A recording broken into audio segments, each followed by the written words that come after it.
السلام علیکم ورحمۃ اللہ وبرکاتہ، نحمدہ ونصلی علی رسولہ الکریم، اما بعد فاعوذ باللہ من الشیطان الرجیم، بسم اللہ الرحمن الرحیم، رب اشرح لی صدری ویسر لی امری واحلل عقدۃ من لسانی یفقہوا قولی۔ اور جب میرے بندے آپ سے میرے بارے میں سوال کریں تو کہہ دیجئے بے شک میں قریب ہوں، میں پکارنے والی کی پکار کا جواب دیتا ہوں جب وہ مجھے پکارے۔ تو ان کو چاہیے کہ وہ میرا حکم مانیں اور مجھ پر ایمان رکھیں تاکہ وہ ہدایت پائیں۔ لہٰذا ہم سب کے لیے ضروری ہے کہ ہم دعا کرتے رہیں، اللہ سے مانگتے رہیں۔ دعا کیا ہے؟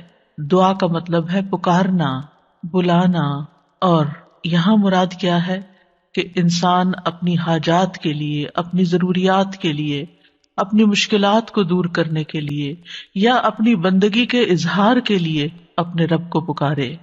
یہ پکار ایک عبادت ہے، یہ صرف مدد مانگنا ہی نہیں، یہ عبادت کرنا ہے۔ اللہ رب العزت دیکھتا ہے، سنتا ہے، وہ یہ طاقت رکھتا ہے کہ جو چاہے کرے اور جب، جس وقت، جس کو جس چیز سے چاہے نواز دے۔ اس لیے اگر ہمارا یہ یقین ہے کہ ہمارا رب ایسا ہی ہے تو اس چیز سے ہمارے اندر دعا کا جذبہ اور زیادہ پیدا ہوگا۔ جتنا جتنا انسان کو اللہ سبحانہ تعالیٰ کی معرفت حاصل ہوتی چلی جاتی ہے تو فطری طور پر، قدرتی طور پر اس کے اندر یہ جذبہ پیدا ہوتا جاتا ہے کہ وہ اپنی ہر ضرورت کے لیے، چھوٹی ضرورت کے لیے بھی اور بڑی ضرورت کے لیے بھی اپنے اسی رب کو پکارے اور اس سے دنیا اور آخرت کی سعادتیں اور بھلائیاں مانگ لے۔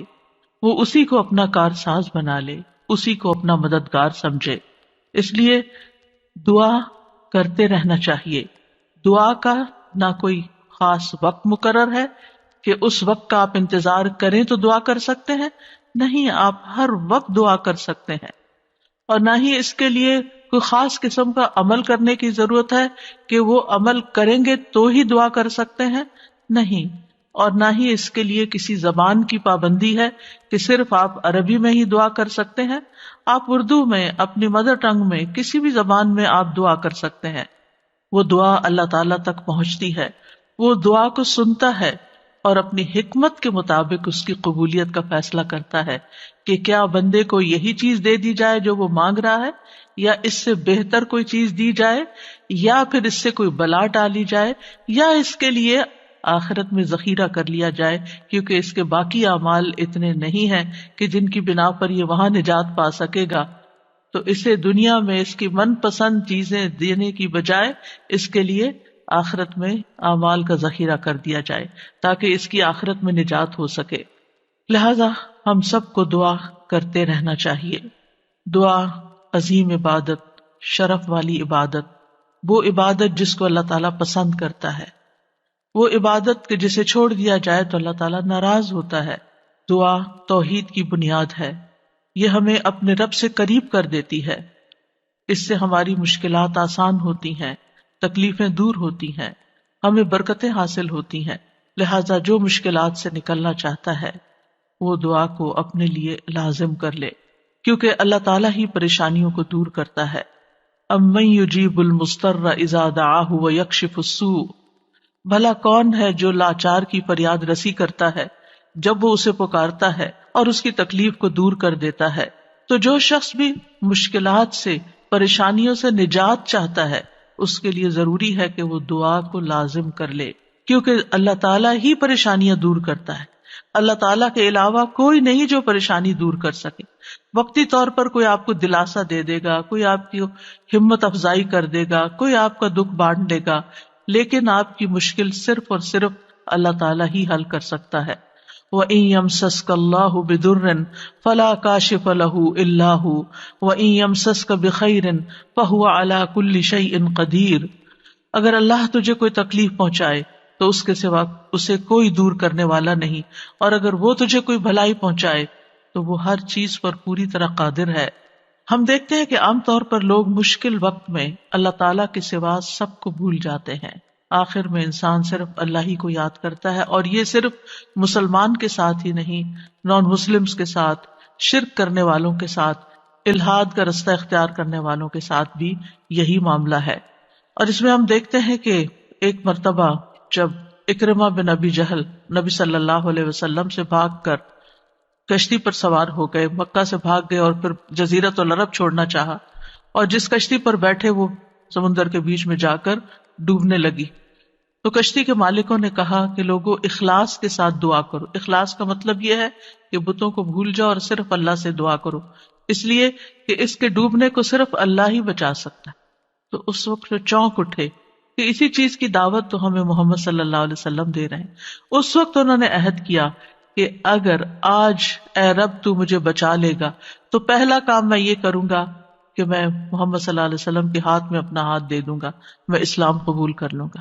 اور پھر آپ جانتے ہیں کہ اکرمہ بن ابی جہل نے کس اخلاص کے ساتھ اسلام قبول کیا، تو دعا کی قبولیت ہی ان کے اسلام کا ایک ذریعہ بنی۔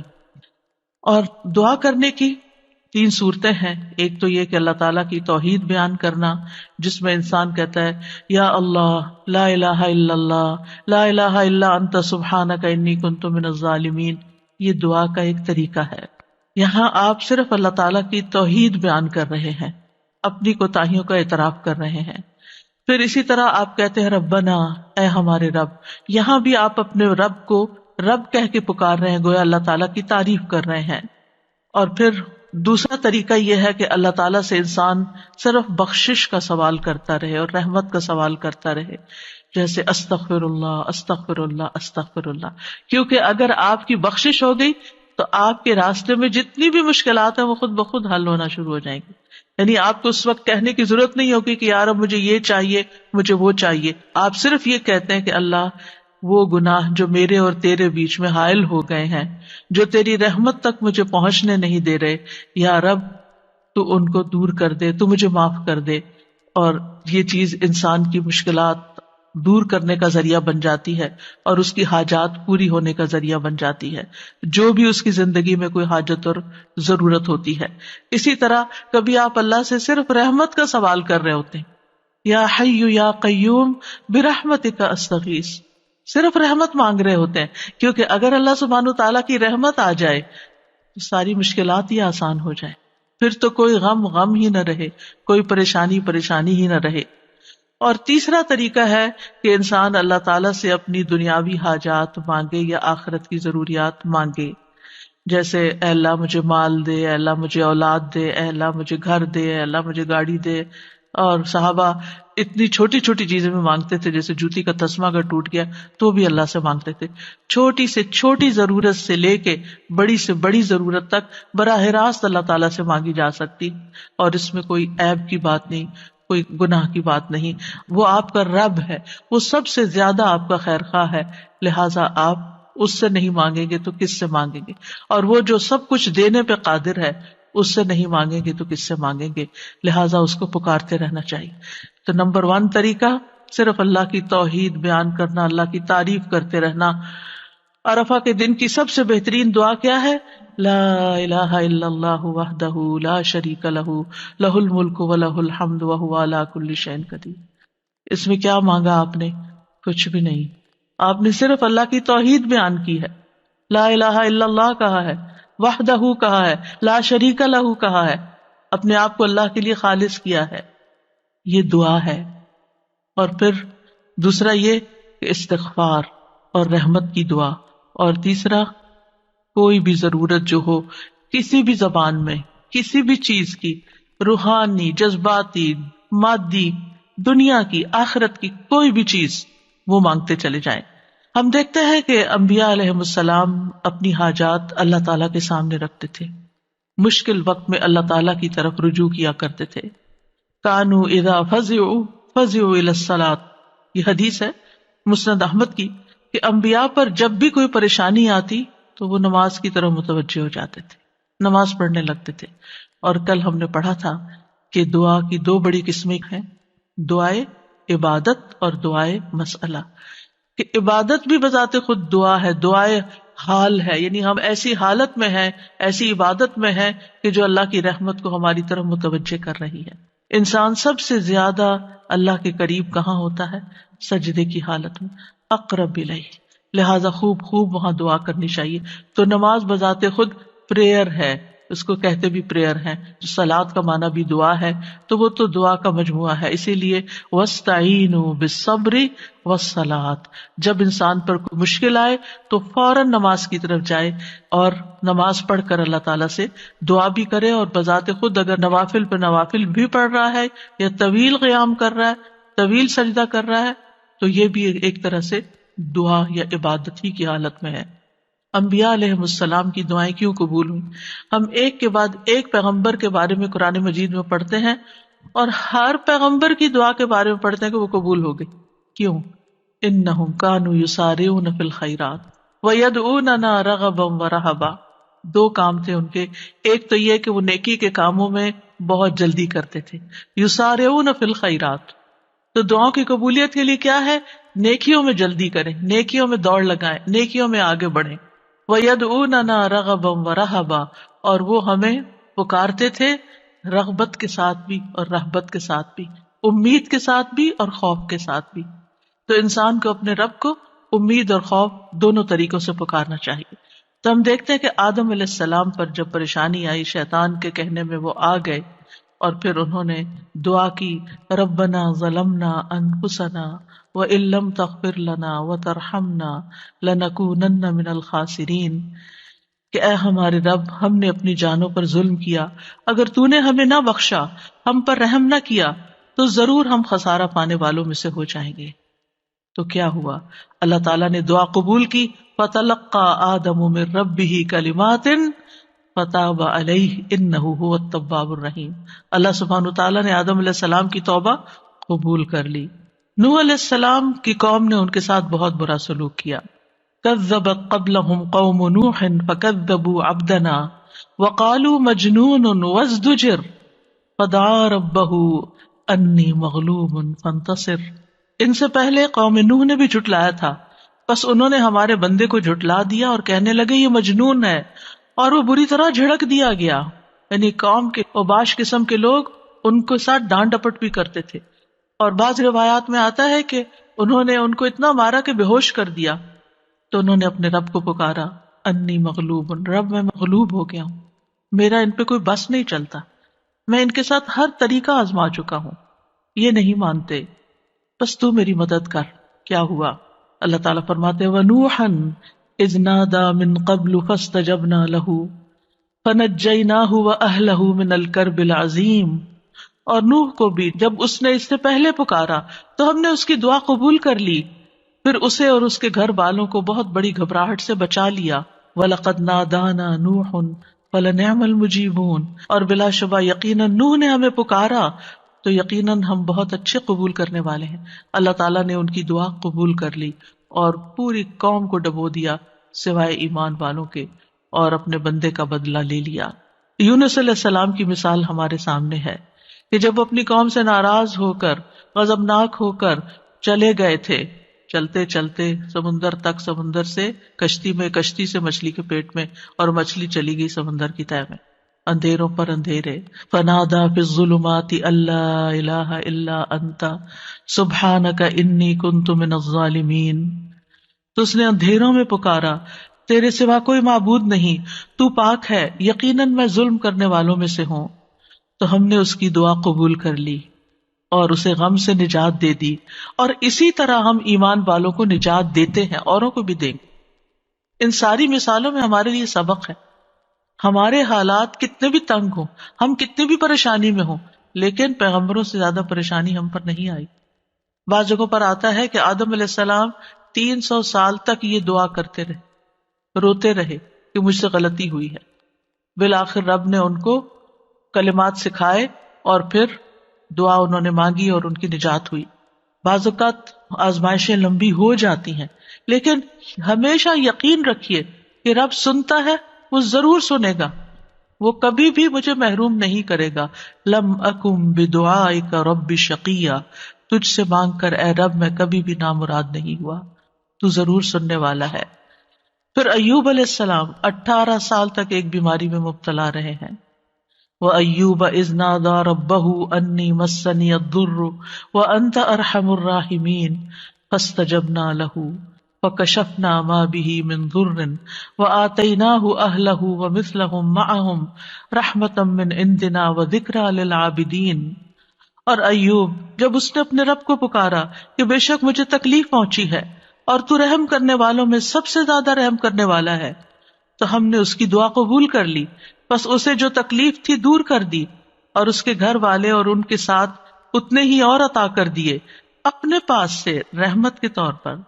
ان لوگوں کے لیے یاد دہانی ہے یہ جو عبادت کرنے والے ہیں۔ یعنی بعض اوقات انسان سوچتا ہے میں عبادت بھی کرتا ہوں، میں اللہ تعالیٰ کی حرام کردہ چیزوں سے بھی بچتا ہوں، لیکن میں دعا کرتا رہتا ہوں مگر میری دعا نہیں سنی جاتی، معلوم نہیں کیوں۔ اب دیکھیے کس طرح یعقوب علیہ السلام سال ہا سال تک، بعض روایات میں 40 سال اور بعض میں اس سے بھی زیادہ وقت کے لیے وہ بیٹے سے جدا ہوئے تھے اور مسلسل دعا کرتے رہے، مایوس نہیں ہوئے۔ اللہ تعالیٰ نے بالآخر ان کی دعا سن لی، چھوڑنا نہیں، پیچھے نہیں ہٹنا۔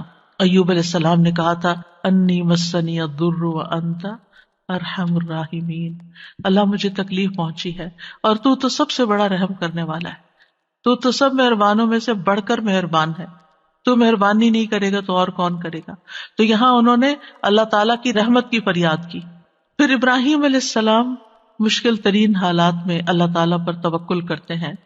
ابن عباس کہتے ہیں کہ یہ کلمہ حسبنا اللہ ونعم الوکیل ابراہیم علیہ السلام نے اس وقت کہا تھا جب انہیں آگ میں ڈالا گیا تھا، اور ان کے اس کلمے کی وجہ سے ان پر آگ ٹھنڈی ہو گئی، کیونکہ انہوں نے کہا تھا حسبنا اللہ ونعم الوکیل، حسبنا اللہ، اللہ ہمیں کافی ہے۔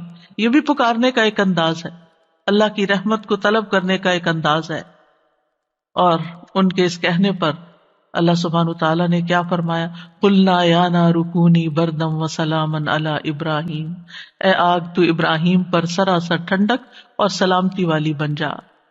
ابراہیم علیہ السلام نے نیک اولاد کی دعا کی، رب ہب لی من الصالحین فبشرناہ بغلام حلیم، اے میرے رب مجھے لڑکا عطا کر جو نیکوں میں سے ہو، تو ہم نے اسے ایک بردبار لڑکے کی خوشخبری دی، بغلام حلیم۔ ایسا نہیں ہوا کہ ابراہیم علیہ السلام نے ادھر دعا کی اور ادھر ان کو اسحاق اور اسماعیل علیہ السلام مل گئے۔ انتہائی بڑھاپے کی حالت میں جا کر بہت سالوں کے بعد دعا قبول ہوئی، لیکن قبول ہوئی۔ ہمارے لیے اس میں سبق یہ ہے کہ مانگتے رہیں چاہے سال ہا سال گزر جائیں۔ اور پھر وہ کہتے ہیں الحمدللہ الذی وہب لی علی الکبر اسماعیل و اسحاق ان ربی لسمیع الدعاء، سب تعریف اس اللہ کی ہے جس نے مجھے بڑھاپے کے باوجود اسماعیل اور اسحاق عطا کیے، بے شک میرا رب تو بہت دعا سننے والا ہے۔ اللہ سبحانہ تعالیٰ نے انہیں ہدایت یافتہ اولاد عطا کی تھی، یہ ان کے صبر کا نتیجہ تھا۔ ان کی زندگی تو مشکل میں گزری، لیکن اس کا بدلہ اللہ نے ان کو کیا دیا کہ ایسی اولاد دی جو ہمیشہ کے لیے ان کے لیے ناموری کا سبب بنی۔ وَوَهَبْنَا لَهُ إِسْحَاقَ وَيَعْقُوبَ، صرف بیٹا نہیں، بیٹے کے بعد پوتے کی بھی خوشخبری دی۔ کلن ہدینا، ہر ایک کو ہم نے ہدایت دی۔ ونوحا ہدینا من قبل، نوح علیہ السلام کو اس سے پہلے ہم نے گائیڈ کیا۔ ومن ذریتہ داود وسلیمان وایوب ویوسف وموسیٰ وہارون وکذلک نجزی المحسنین، اور اس کی اولاد میں سے داؤد اور سلیمان اور ایوب اور یوسف اور موسیٰ اور ہارون، اور اسی طرح ہم نیکی کرنے والوں کو جزا دیتے ہیں۔ یعقوب علیہ السلام کا حال آپ کے سامنے ہے، انہوں نے اپنے غم اور دکھ کی فریاد لوگوں کے سامنے نہیں کی، لوگوں کو جا کر اپنے دل کا حال نہیں بتایا۔ کیا کہا، انما اشکو بثی وحزنی الی اللہ وأعلم من اللہ ما لا تعلمون۔ یعقوب علیہ السلام نے کہا بے شک میں اپنی بے قراری اور غم کی شکایت صرف اللہ سے کرتا ہوں، اللہ ہی میرے دل کا حال جانتا ہے کہ یہاں کیسی کیسی بے قراری ہے بچے کی جدائی میں، اور میں اللہ کی طرف سے وہ باتیں جانتا ہوں جو تم نہیں جانتے۔ بہت کچھ جاننے کے باوجود انہیں یہ نہیں پتا تھا کہ بیٹا مصر میں ہے، اللہ نے نہیں بتایا۔ وہ کہہ سکتے تھے نا اللہ تعالیٰ مجھے بتا دیں وہ کہاں ہے، آپ تو جانتے ہیں آپ مجھے بھی بتا دیں، لیکن اللہ سبحانہ تعالیٰ نے اس کا بھی ایک وقت رکھا تھا۔ اگر پیغمبروں کے لیے قبولیت کا ایک وقت ہے تو ہمارے لیے بھی دعاؤں کی قبولیت کا ایک وقت ہوتا ہے۔ قبولیت کا مطلب یہ نہیں ہوتا کہ بس منہ سے نکلتے ہی بات آپ کی فرمائش پوری ہو جائے۔ اور پھر آپ دیکھیے کہ کس طرح اللہ تعالیٰ نے ان کی دعا قبول کر لی۔ اور پھر ہم دیکھتے ہیں کہ یوسف علیہ السلام کی مثال، انہوں نے تو اپنے لیے ایک انوکھی ہی دعا مانگی، قال رب السجن احب الی، قید خانے میں جانے کی دعا کی تاکہ ان عورتوں کا قید اور مکر جو ہے وہ ان سے دور ہو جائے. فاستجاب له ربه فصرف عنه کیدہن، رب نے اس کی دعا قبول کر لی اور ان عورتوں کا مکر فریب حضرت یوسف سے ہٹا دیا. انہ هو السمیع العلیم، بے شک وہ خوب سننے والا، خوب جاننے والا ہے. پھر موسیٰ علیہ السلام کی دعا، کس طرح وہ مدین پہنچتے ہیں تھکے ہارے، کئی دن کے پیدل سفر کے بعد جا کر ابھی بیٹھتے ہیں تو فوراً دیکھتے ہیں کہ کچھ لڑکیاں اپنا ریوڑ لے کے کھڑی ہیں، پانی نہیں پلا پا رہی، خود تھکے ہوئے ہیں، خود بھوکے بھی ہیں، پیاسے بھی ہیں، زخمی بھی ہیں، کچھ فیوچر کا نہیں پتا، لیکن کیا کرتے ہیں؟ سب سے پہلے اپنے رب کو پکارتے ہیں، رب انی لما انزلت الی من خیر فقیر. اور صرف دعا مانگ کے وہیں درخت کے نیچے بیٹھ نہیں جاتے، بلکہ اٹھ کے ان بچیوں کے پاس جاتے ہیں کہ یہ تمہارا کیا معاملہ ہے، اور ان کے سارے ریوڑ کو پانی پلاتے ہیں. اور آپ سوچئے کہ ایک شخص جو خود اتنا تھکا، وہ اپنے آپ کو وہاں رکھ کے دیکھیے، اگر ہم اتنا لمبا سفر کر کے آئیں اور ہم سے کوئی پانی مانگ بیٹھے، خود تو آفر کرنا دور کی بات، کوئی اور مانگ بیٹھے تو شاید ہم جھڑک ہی دے کہ میں نے بھی تو اتنا ہی سفر کیا نہیں جتنا تم نے کیا. یہیں سے تو ہماری لڑائیاں فساد شروع ہوتے ہیں گھروں میں. لیکن نیکی کرنے والے انہم کانوا یسارعون فی الخیرات، نیکی کے کاموں میں بہت جلدی کرتے تھے، سستی نہیں کرتے تھے. ضرورت مند کو دیکھا، پہچان لیا، اٹھے، نیکی کی، اور ابھی واپس آ کے بیٹھے ہی تھے کہ اللہ سبحانہ تعالیٰ کی طرف سے ہر چیز کی بشارت آ گئی، اور وہ بچی واپس آئی اور پھر گھر لے کر گئی. کھانے پینے کا بھی انتظام ہو گیا، شادی کا بھی انتظام ہو گیا، ٹھکانے کا بھی انتظام ہو گیا، اور اچھی صالح نیک کمپنی کا بھی. جب آپ کسی اجنبی ملک میں جاتے ہیں تو آپ کو نہیں پتا ہوتا کہ آپ کو کیسے دوست ملیں گے، آپ کے نیبرز کون سے ہوں گے، آپ کا تعلق کن لوگوں سے ہوگا. لیکن یہ اللہ کی کتنی بڑی رحمت تھی کہ اللہ تعالیٰ نے انہیں ایک نیک صالح انسان کے ساتھ جوڑ دیا کہ اس کی بیٹی کی شادی حضرت موسیٰ علیہ السلام سے ہو گئی اور ان کے درمیان ایک رشتہ قائم ہو گیا. یہ بھی سراسر اللہ کی رحمت تھی. اللہ تعالیٰ نے ان کی دعا قبول کی. موسیٰ علیہ السلام نے ہر مشکل مرحلے میں اللہ تعالیٰ کو ہی پکارا. فرعون کے دربار میں جانے لگتے ہیں تو کیا پڑھتے ہیں؟ رب اشرح لی صدری ویسر لی امری واحلل عقدۃ من لسانی یفقہوا قولی واجعل لی وزیرا من اہلی ہارون اخی. رب اشرح لی کے علاوہ کہ جو کام کرنے جا رہا ہوں یا اللہ اس کے لیے میرا دل کھول دے، میرا کام آسان کر دے، میری زبان کی گرہ کھول دے، یعنی میرے بولنے میں سلاست ہو جائے، اور اس طرح کی کمیونیکیشن ہو کہ لوگ میری بات سمجھ جائیں، ان کو میری بات سمجھ آ جائے تاکہ وہ مقصد پورا ہو جائے، اور میرے گھر والوں میں سے ایک میرا مددگار بنا دے. اللہ تعالیٰ نے ہارون علیہ السلام کو نبی بنا کر ان کا مددگار بنا دیا. زکریا علیہ السلام کی مثال، مایوس نہیں ہے، سال ہر سال تک اولاد کی دعا کرتے، انتہائی بڑھاپے میں بھی. وَزَكَرِيَّا إِذْ نَادَىٰ رَبَّهُ رَبِّ لَا تَذَرْنِي فَرْدًا وَأَنْتَ خَيْرُ الْوَارِثِينَ. اور زکریا کو جب اس نے اپنے رب کو پکارا، اے میرے رب مجھے اکیلا نہ چھوڑ، اور تو سب وارثوں سے بہتر ہے، تو ہم نے اس کی دعا قبول کر لی. فاستجبنا له ووهبنا له يحيى، اور ہم نے اس کو یحییٰ عطا کیا. واصلحنا له زوجه، اور اس کی بیوی کو اس کے لیے درست کر دیا. یعنی بعض اوقات ہم سوچتے ہیں کہ انفرٹیلٹی کا پرابلم ہے، بچہ ہو ہی نہیں سکتا. اللہ تعالیٰ سب کچھ کر سکتا ہے، اللہ تعالیٰ وہ بھی ٹھیک کر سکتا ہے، کیونکہ ان اللہ علی کل شیء قدیر، اللہ تعالیٰ ہر چیز پر قدرت رکھتا ہے. اس لیے مایوسی کس بات کی؟ اللہ کے بندے کبھی بھی مایوس نہیں ہوتے. ہاں، مانگنے سے کبھی نہیں تھکتے، مانگتے رہتے ہیں کہ اللہ تعالیٰ سبب کے ساتھ بھی دیتا ہے اور بغیر سبب کے بھی دیتا ہے، اس کے لیے کیا مشکل ہے. پھر نبی صلی اللہ علیہ وسلم کس طرح دعا کرتے ہیں، اذ تستغیثون ربکم فاستجاب لکم انی ممدکم بألف من الملائکۃ مردفین. جب تم اپنے رب سے مدد مانگ رہے تھے تو اس نے تمہاری دعا قبول کر لی کہ بے شک میں 1000 فرشتوں کے ساتھ تمہاری مدد کرنے والا ہوں جو ایک دوسرے کے پیچھے آنے والے ہیں. کس طرح نبی صلی اللہ علیہ وسلم بدر کے میدان میں فریادیں کر رہے تھے، اپنے رب کو پکار رہے تھے. دیر اینڈ دن خوشخبری آ گئی کہ فرشتوں سے مدد کی جائے گی. انبیاء علیہ السلام کے علاوہ ہم دیکھتے ہیں کہ دیگر افراد بھی جنہوں نے اللہ تعالیٰ سے دعا کی، اللہ سبحانہ تعالیٰ نے ان کی دعا سن لی. سورۃ المؤمن میں جو مرد مومن ہے، جو فرعون کے دربار میں سے ہی ایک شخص اٹھتا ہے اور پھر وہ لوگوں کو نصیحت کرتا ہے اور کیا کہتا ہے، فَسَتَذْكُرُونَ مَا أَقُولُ لَكُمْ وَأُفَوِّضُ أَمْرِي إِلَى اللَّهِ إِنَّ اللَّهَ بَصِيرٌ بِالْعِبَادِ. فرعون کے دربار میں ایک شخص کا اٹھ کر لوگوں کو سمجھانا، فرعون کو سمجھانا، خوب خوب نصیحتیں کرنا، کھلم کھلا موسیٰ علیہ السلام